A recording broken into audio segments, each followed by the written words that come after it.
How many people in this group are actually interested in working or working in journalism? How many of you are here because you want to be an anchor? Fred runs a news, my first question is going to be for Fred. Fred runs the news division for Hearst Argyle, which is what, 28 stations now? 28. Go ahead. I got it right. Here, try in a moment. We were talking before the session started, and my question to Fred was, if you want to be an anchor, should you go into electronic journalism or journalism? And I would like Fred to talk about the kind of people who Hearst Argyle, which has mid-range and larger markets, and a few small markets. It's a good company to start a career out in. What it is that they look for in an anchor, and is it a misnomer to go into the business because you want to be an anchor? Well, we, as Richard said, we had 28 stations, the largest in Boston, the #1 news television operation in Boston, and we go all the way down through the 20s and 30s and 40s and 50s. Our smallest market is Monterey, Salinas, California, which is a nice place to live but not to get rich. Mm-hmm. But we do hire on-air people in all of those markets, but in order to work for us, you need to be a reporter, you need to be a journalist, you need to learn how to write, you need to learn the responsibility of what it is you're expected to do. You need to watch television for something other than to see which apprentice is going to get shot that night. You need to listen to the radio. Hi. This is Soledad. Nice to see you. Nice to see you. You need to read a couple of newspapers a day, and generally you need to be informed. And if you think that because of your personality, the charisma that you perceive you have, or your grandparents have told you have, and your good looks and your charm, that you're going to get plopped into an anchor chair on a television station, I think you're very wrong. It just doesn't work that way. And forgetting the flop sweat episode, you have to be able to think, talk, read, write, be intelligent, and represent the television station. There are, turned out of the undergraduate and graduate schools, every year in journalism in the United States, more people are graduated than if everybody in electronic journalism who's under contract as a producer, a director, an associate producer, an on-air, or an anchor were all fired on June 30th. They couldn't employ everybody graduating from school that year. So I think something interesting, that's a statistical truth, something interesting is if we go down the row and everybody shows you what paying dues and the School of Hard Knocks is, a quick version of everybody's resume. Well, first of all, thanks for depressing all of us. Yeah, I happen to believe in, coming up from the very small markets. I worked in Reno, Nevada, was my first TV job, where you make a lot of mistakes, and trust me, you don't want to make those mistakes in New York, the mistakes that I made in Reno. I worked in Reno for a couple of TV stations. I was a weekend anchor at one of the stations. I ran my own teleprompter. I was the producer, the reporter, the anchor. We'd hit the commercial break, and I'd be in on the director. What time did we hit that break? Okay, I'm out like a mad woman doing the math, trying to figure out what time. I was the producer. I went to Birmingham. I was there for a couple of years, and then I spent a decade in Dallas, Texas as a morning and noon anchor. But I was in the trenches for 15 years before I made it to the network. And I never aspired to the network. I never was one of those people who said, I want to be a network anchor, and I want to be, I was never like that. I was very happy where I was before I came to Did you work as a reporter before you had Absolutely. your first anchor job? Oh, without a doubt. I was a weekend reporter, which is not just a reporter. The weekend reporter, we have to dig up your own stories. And in Birmingham, I had to cover the Klan rallies, and needless to say, I wasn't welcome there. An ethnic day parade. Right, yes, right. Yeah, I was a weekend reporter, and then I became a weekend anchor. But being a weekend anchor, realized you still report 3 days out of the week. And I did that for a number of years. But I have to agree with what Fred and what Richard say. You know, people know as an anchor if you don't know what you're talking about. And the way to know what you're talking about is to be well informed and to know what's news. And the way you know what's news is starting out as a reporter. Resume, Pat. You have to love the news.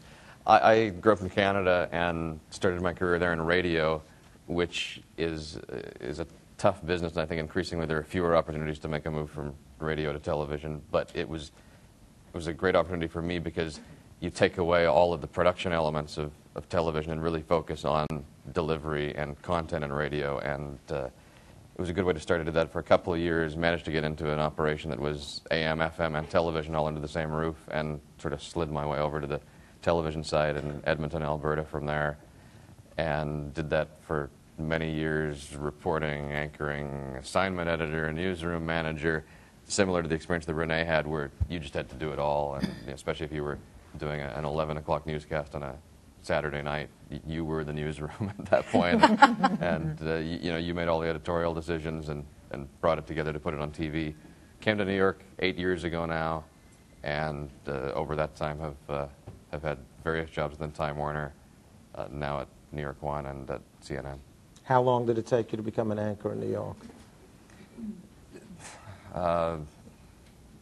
It was a course of about a year from the time I came in through an unusual channel with Time Inc. and the magazines. They were trying to convert print content into internet and television content, and I managed to be in the right place at the right time. So the importance of writing is so significant in the transference from print to television.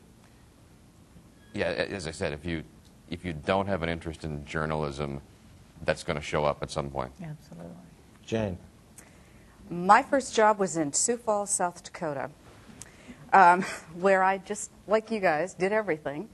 I was a reporter, and at that point I also had to shoot my own stuff, which was really fun because you'd shoot your own stand-up. So you'd set the camera on a tripod, you'd imagine where your head was going to be, and then you'd run around, you'd turn it on, you'd run around to the other side, and you'd do your stand-up, and sometimes the camera would start to slip, and you'd look at it and go, oh my God.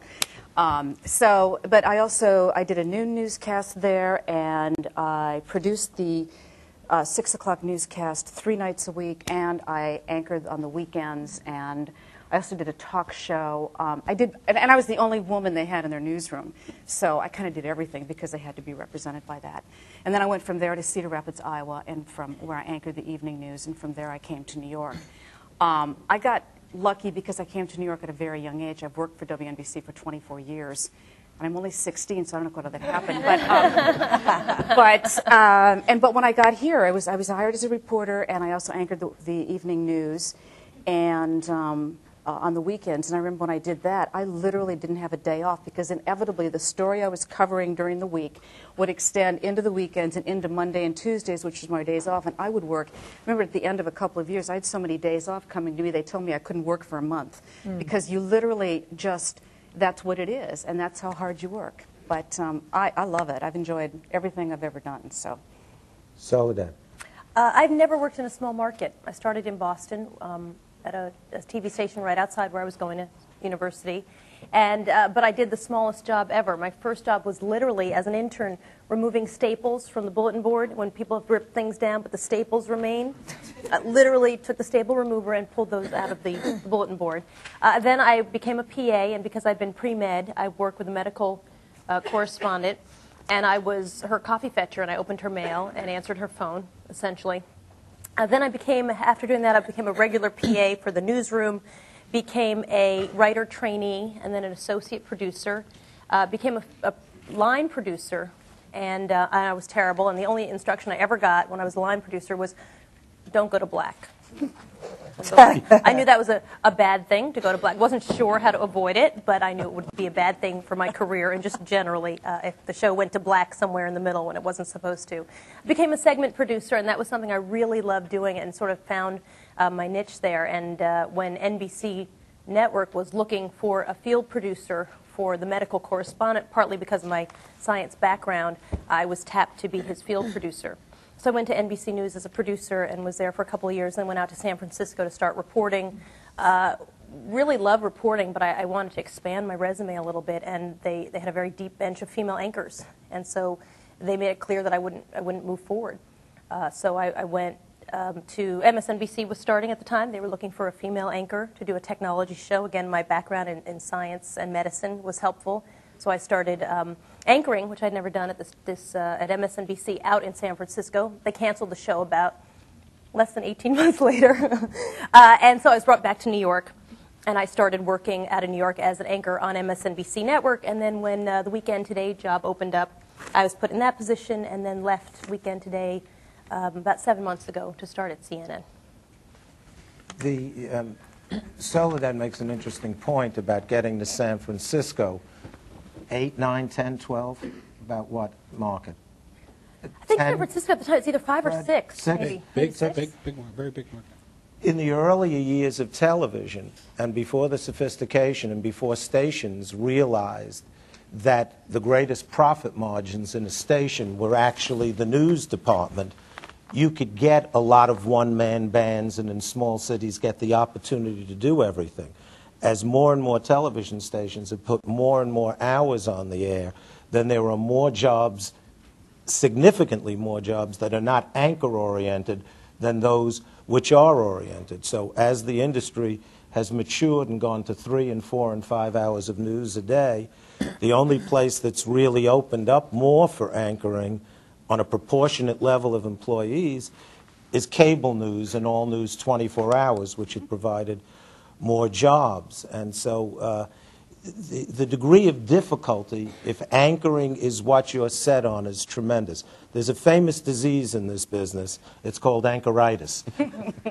and the truth of the matter is a lot of the people who become anchors in the business, and anybody who wants to comment on it, were people who started out just wanting to be journalists, and who by dint of their work ethic, their writing skill, their instincts to stories, were given the chance or privilege to anchor. And if anybody would like to talk about that. I completely agree, and I think that there's some of the creepiest people I've ever met are people who aspire to be anchors, because to me, anchor is not really a job. I mean, you're a journalist, and I never wanted to be an anchor. I really had no interest in it. I love reporting. I love producing. I love reporting. The reason I sort of did that, and maybe some agree, was because I thought it would expand my skill set, especially in this day and age where there's so many times that as reporters you were suddenly on the set anchoring even though you weren't actually trained as an anchor. I mean, it's a very different job. I'm always a little worried when I meet young people who sort of say to me, well, I want to be an anchor. Yeah. I don't really like to write. Producing doesn't interest me. Certainly don't want to work the prompter, but I want to anchor. And it's like, why? I mean, because to me, anchoring is sort of, you get to bring together all the skills that you've sort of honed over the 15 or so more plus years you've been in the business. So I always think it's a little strange, people whose goal is anchoring.